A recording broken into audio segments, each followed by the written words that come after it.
Hey, my love bugs, welcome back to yours truly. My name is Katleo. Thank you so much to everyone who's already subscribed to my channel. If you're new here, maybe you've been around and you love what you see but haven't quite yet subscribed, please do subscribe. As you can see by the title of this video, we are on episode 4 of the legal series and it is the final episode. Today we'll be discussing how you can draft your admission application. I won't go into much detail about that. I'll just give you a few tips and tricks, and then I'll also cover a bit of the non-traditional legal careers that you can follow. You watching this video means that you're potentially about to get admitted, or you're familiarizing yourself with the process. So congratulations, and I wish you all the best. With that being said, let's get straight into the video.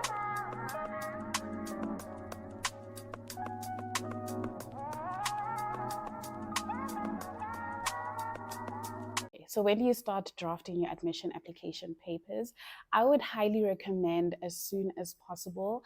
Obviously, things change, but the requirements are basically the same throughout. If there are amendments, then you will be made aware.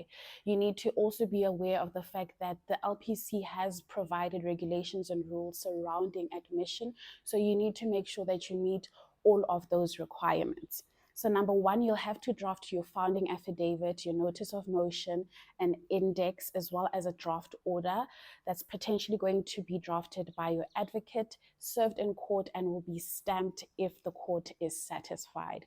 So that's the first thing, drafting your application papers and being mindful of the regulations that you need to meet. Number two, a tip would be to look at templates, especially of those people who have recently been admitted.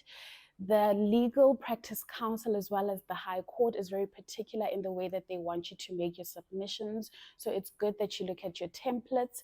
If you do want assistance or you want a template available to you, you can reach out to me on social media, or you can send me an email. I'll put it in the description box as well. So it's very important that you familiarize yourself so that you can set out your submissions as expected. Number three, what you need to be very cognizant of is that you will be required to serve both the LPC and the High Court. So make sure that you have enough copies of your bundles and that you get it right the first time. Your application will have to go through the LPC, who will first check if they are satisfied with the way that you have drafted your papers, made your submissions, and they will come back with corrections or amendments, so to speak, that you'll have to redo. So to avoid all of that, follow tip number two, where you get templates, familiarize yourself, ask people, and make sure that you meet all the requirements.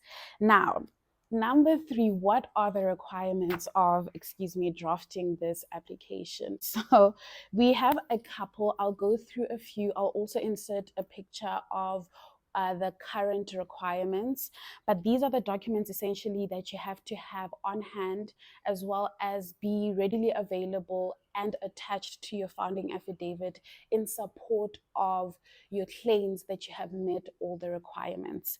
So number one will be your ID, your matric certificate, your LLB degree, as well as your PVT contract, the confirmation letter from the LPC that the PVT contract was registered. You will need a supplementary or confirmatory affidavit from your principal attorney. If you had two principal attorneys, for instance, you ceded your articles, both of them will need to have a supplementary affidavit. Your right of appearance, your exams, the LPC will send an exam certificate proving that you have passed all your exams. You also need your attendance report from your PLT, being your law school. And what has recently been introduced is that you need to provide your police clearance. There are requirements that you need to submit that have not been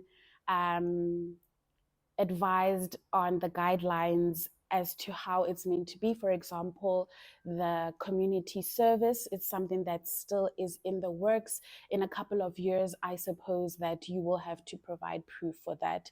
Currently, I don't think it is. So always make sure that you're keeping knowledgeable and updated with all the requirements for your admission.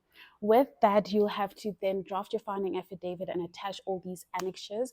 I won't go into detail on how you draft, but I will give you a plug. So you can go to Sheila, your lawyer bestie's channel. I'll put her YouTube channel link in the description box. She goes into detail on how you draft, and she really focuses and goes into it deeply than as I have. So I hope that will be of assistance to you. And then just before we close off, there are also non-traditional legal careers that you can follow. Not many people know this, and not enough information is out there, especially to legal graduates.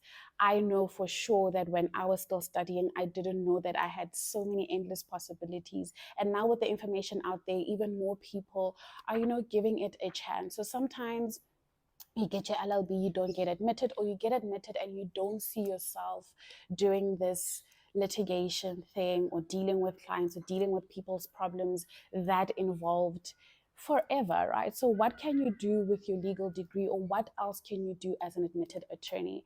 So I'll go into 5 that I know. The first will be in-house legal counsel. So this will be, for example, you work at the legal department of a bank, of a big corporate, and you make sure that you are the in-house attorney, for lack of a better way of putting it, and you make sure that they reduce costs that they would have paid if they had to outsource to a firm. Number 2, we have a legal advisor. A legal advisor you can find, for example, at Scorpion, Legal Wise. You can also find them in certain banks. So they basically give counsel to the company and make sure that they comply with all that is required of them as an entity. We also have a risk and compliance officer or manager, which is more or less the same. They're making sure that they reduce the risk that the company bears, right? They also make sure that the company is compliant with labor laws or any laws that is applicable to that particular organization.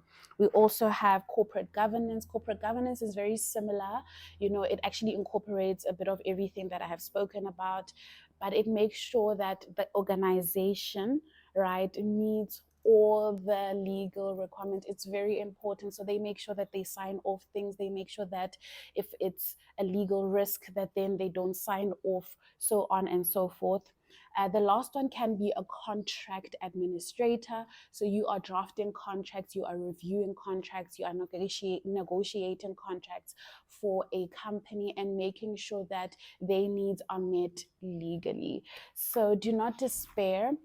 I also think another one would be a paralegal. Obviously, not many people want to be paralegals, but paralegals are very much the backbone of any legal team, any law firm. So you get to be exposed to a lot. You get to draft, you get to do the research, you get to really familiarize yourself with how things are done. So do not look down on these other avenues that you can follow as a legal graduate or as an admitted attorney of the High Court. With that being said, I hope you guys really enjoyed the series, and I hope that it will be fruitful, it will be purposeful to someone, and you can refer it to someone who might need it, or watch it come back when it's time for you, or it's relevant to your season at the time. Thank you so, so much for watching. We'll be back to regular programming in the next video. Please don't forget to like, comment, share, and subscribe.